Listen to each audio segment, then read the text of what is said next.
سلام الله عليكم جميعا. شاهد وبالفيديو. الجامعة الملكية تفاجئ المنتخب البلجيكي بضم هذا اللاعب والذي سيعوض أمين حارث. لكن قبل ذلك المرجو متابعة القناة والضغط على زر الجرس ليصلكم كل جديد.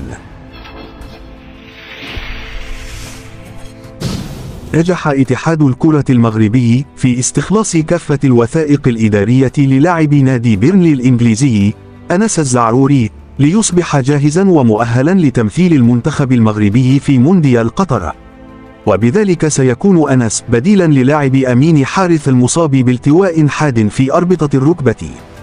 كما نجح اتحاد الكرة وفق بيانات حسب مصادر إلكترونية في تغيير جواز اللاعب الذي كان مطلوبا لتمثيل منتخب بلجيكا، وقد حدث كل هذا في زمن قياسي بفضل ما وصفته المصادر بالمجهودات الخارقة التي بذلها اتحاد الكرة المغربي كي يضم هذا اللاعب لقائمة الأسود المونديالية. وأكدت المصادر أن الزعروري هو بديل حارث رسميا، وسيرتدي الرقم 10 في كأس العالم، وقد انتهت رسميا كافة الإجراءات الإدارية لتأهيله، وقد تلقى إخطارا رسميا ليلحق ببعثة الأسود بدولة الإمارات، حيث سيلعب المغرب أمام جورجيا الخميس المقبل في مباراة ودية قبل لقاء كرواتيا الافتتاحي.